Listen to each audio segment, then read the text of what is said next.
नमस्ते मित्रांनो, मैत्रिणींनो. तर व्हिडिओ आवडत असल्यास सर्वांनी लाईक करत जावा.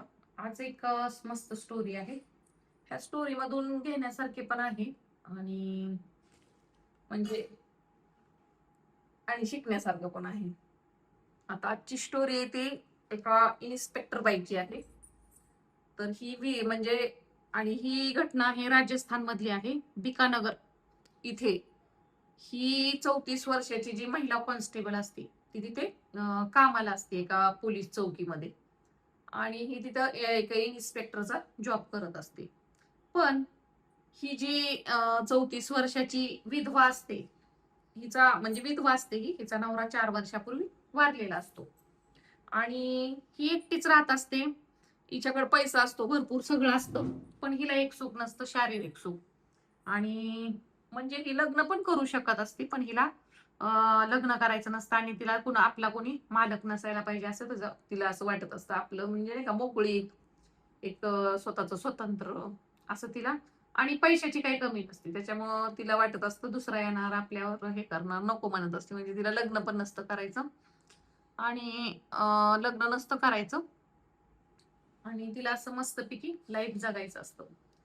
आणि मग अशातच काय होतं, आणि तिथे एक म्हणजे त्यांच्या पोलीस चौकी पुढे एक पानटपरी असते आणि त्या पानटपरीवर हरदेव हरदेव नावाचा माणूस असतो ना, तो सर्व पोलिसांना चहा पोच करत असतो.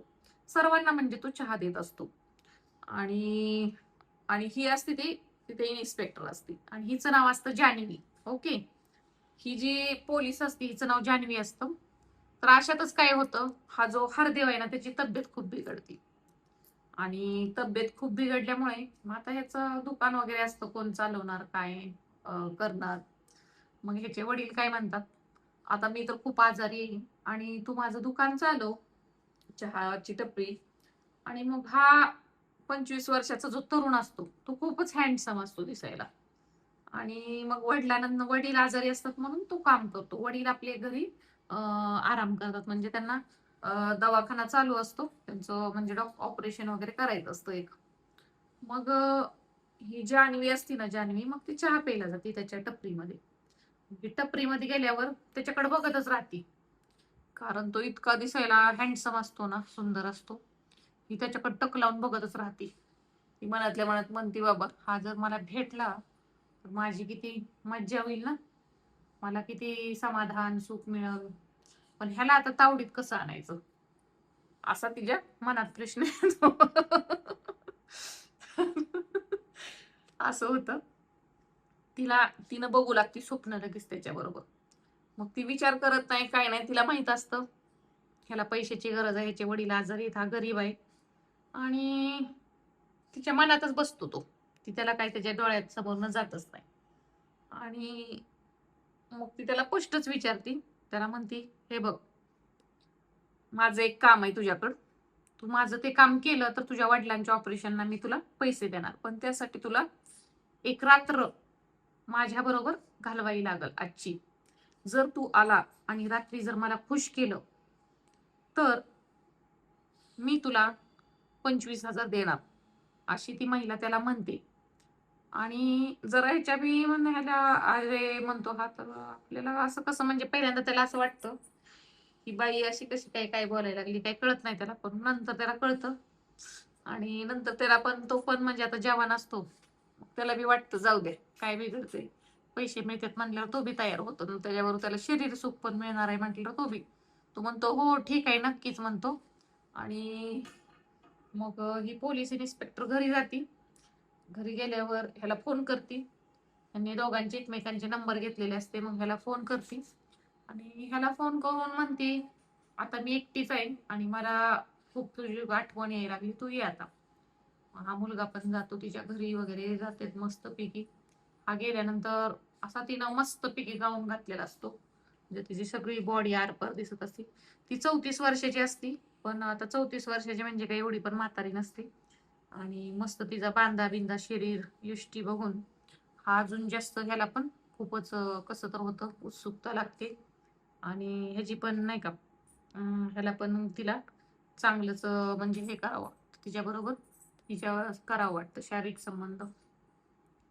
मग तिच्याकडे बघून हा पण आकर्षित होतो आणि मग ह्यांची कामक्रीडा चालू होते. आणि तो मुलगा करत राहतो करत राहतो करत राहतो. पण ही जी काम वासना इतकी असती ना ह्या बाईला, इतकं त्या मुलाला राबवून घेते, इतकं करून घेते, इतकं करून घेते, तरी तिची वासना भागतच नसती. तो मुलगा थकतो शेवटी, पण तरी पण ती थकत नाही बाबा. ती आणखी कर करच म्हणत असते, कर कर अजून.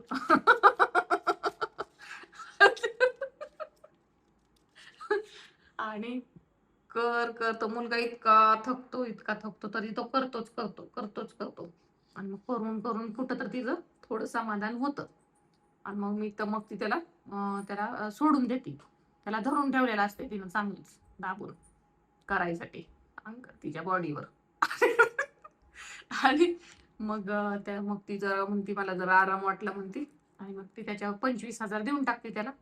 आणि ती म्हणते मग तो जातो घरी. आणि तो पण खुश होतो, बाबा चला 25,000 मिळाले, मस्त टाइमपास पण झाला. आणि तो मुलगा जातो, मग वडिलांना ऑपरेशन वगैरे त्याचं ते 25,000 होतो. पण दुसरा दिवस येतो, ह्या महिलेला त्याची इतकी लत लागलेली असती ना, आणि सारखी त्याची आठवण येते तिला. तोच क्षण आठवतो तिला. तिला आणखी करावंच वाटतं. अशा प्रकारे ती त्याला सारखीच बोलू लागते रोज, आज उद्या परवा महिना, असं महिने होतं, 2 महिने होतं, 3 महिने होतं. हा मुलगा 25 वर्षाचा कवळा पोरगा असतो, हा वैतागतो. हा पण कंटाळतो तिला. 3 महिने होतो, ही कंटाळत नाही, कारण ही वासनिक असते, हिला सवय असते. तो मुलगा कंटाळतो. आता म्हणतो बाबा बस झालं, मला वैताग झाला, कारण कधी बोलवल तिला जावं लागायचं त्याला. आणि त्याची इच्छा नसली तरी घासून यावं लागायचं त्याला, उगाच इच्छा नसायची. त्याला वाटायचं मी कमी वयाचा एवढा हँडसम आहे, मला अजून कुठं पण चांगली मुलगी मिळाल, ही कुठं म्हातारी हिज करत बसायचं. आणि तो खूप वैतागतो. पण मग नंतर नंतर तो म्हणतो आता हिला नकार देऊन टाकायचा, कारण तो खूपच कंटाळलेला असतो. आणि ही जी वासना तो कितकी त्याला त्रास करत असते ना, ती इतकं त्याचं शोषण शारीरिक त्याला इतकं करायला होती ना, ते तो अक्षरशः थकून जात असतो बिचारा. आणि आणि त्यांच्यात प्रेम नसतंच ना, शारीरिक फक्त वासनेसाठी तो खेळ चाललेला असतो, आणि त्यात प्रेम नसतं. आणि हिला पण आग खूप असते ह्या बाईला, इन्स्पेक्टरला. ही जी आग विझवायसाठी ती त्याचा वापर करत असते फक्त. पण हा कंटाळून जातो शेवटी. नुसतीच आग विझ, थोडस थोडस बोलणं, प्रेम पाहिजे ना एकमेकांच्यात, तर ते पुढं वाढतं ना. तर असं ह्यांच्यात काही झालं नव्हतं. पण ती जी वासना जिरत होती, हाच पाहिजे होता त्याला, हा कंटाळला होता, ह्याला नको वाटत होतं. आता तो म्हटला सॉरी मॅडम, माफ करा, मी आता इथून पुढे तुम्हाला भेटणार नाही आणि बोलणार नाही, मला खूपच कंटाळा आला ह्या गोष्टीचा, तुम्हाला दुसरा बघा. पण हिला लागलेली असती चटक, असं का येत नाही का तू माझ्याकडे, थांब तुझं बघती म्हणती. आता तुझा मी व्हिडिओ बनवलाय म्हणती, तुझ्या आणि माझा संबंध करताना शारीरिक, आणि तो व्हिडिओ मी तुझा व्हायरल करून टाकणार आहे म्हणती. व्हायरल करणार म्हणली. आणि व्हायरल करायचं म्हणल्यावर लय घाबरतंय ते, माहितीये का पोरग. आता त्या पोराला काहीच कळत नाही काय करावं. तिच्याकडे जावं तर मरण, आणि न जावं तरी मरण. तो म्हणतो आता मला म्हणजे खूपच कंटाळा आलाय, म्हणतो मला जगणंच नकोस वाटायला लागलंय. एक वेळ मेलेलं परवडलं, पण तिची आता मला ती शारीरिक गरज इच्छा तिची पूर्ण करून करून कंटाळा. त्याला वाटतं खरंच आपण थोड्या पैशासाठी, लालचीसाठी आपण आपली जिंदगी बर्बाद केली, आणि ह्या बाईच्या कुठं नादी लागलो असं वाटतं. आता तिला पण शारीरिक गरज असती, पण तिला पण जरा समजलं पाहिजे ना. तो मुलगा नको म्हणत असेल, त्याची इच्छा नसेल, तर तिनं पण त्याला सोडून द्यायला पाहिजे ना. तर ती इन्स्पेक्टर त्याला ब्लॅकमेल करू लागते, व्हिडिओ त्याचा हे करून. मग ती म्हणाल तेव्हा त्याला जावं लागायचं, आणि त्याला गोळ्या खाऊ घालायची पावरच्या, आणि करून करून करून घ्यायची त्याच्याकडनं. तो शेवटी त्याचं माणूस आहे ना, शरीर आहे, किती करणार तो. हम्म तो कंटाळून चालला अक्षरशः हिच्यामुळं. आणि मग तो म्हणतो आत्महत्याच करायचा असा विचार त्याच्या डोक्यात येतो, आणि तो आत्महत्या करायला चाललेलाच असतो. इतक्यात त्याचे वडील बघतात त्याला, तर म्हणतात काय झालं बाळा, का असं करायला लागलाय तू, का आत्महत्या करायला लागलाय, एवढं आपलं सगळं व्यवस्थित आहे, नको असं करू. मग तो सगळं त्याच्या वडिलांना सगळं खरं खरं सांगतो. आणि वडिलांना खरं खरं सांगितल्यावर वडील म्हणतात नको, मी तुला मदत करतो म्हणते, तू नको आत्महत्या करू. वडील त्याला समजावून सांगतात, मग तो पण ऐकतो आणि तो निर्णय बदलतो. मग वडील दुसऱ्या दिवशी ही ज्या पोलीस चौकीत जॉबला असते तिथे जातात. आणि ते जे मोठे वरिष्ठ अधिकारी असतात त्यांना असं असं सांगतात की अशा अशा त्या जान्हवी मॅडम आहेत, त्या माझ्या मुलाला खूप दिवसापासून ब्लॅकमेल करतात, त्रास देतात आणि त्याला सेक्स्युअल हॅरेसमेंट करत आहे, असं सर्व काही तो हकीकत सगळी सुनावतो आतापर्यंत जे काही A to Z झालं ते. आणि सुरुवातीला तर ती उत्तरे अरे नाही नाही म्हणते, पण जसं जसं नाही का, जसं जसं तिच्या मोबाईल मध्ये खोलल्यानंतर ते सगळं तिची चौकशी होईल तशी ती दोषी आढळते. आणि मग तिनं मान्य करते की मी ह्याला ब्लॅकमेल केलं आणि ह्याला त्रास करत होती आणि ह्याचा मानसिक छळ करत होती आणि ह्याचं शारीरिक शोषण करत होती. कारण तो जरी मायनर असला तर ते जो नको म्हणाल तेव्हा तिथं थांबलं पाहिजे ना, तिला ती थांबली नव्हती.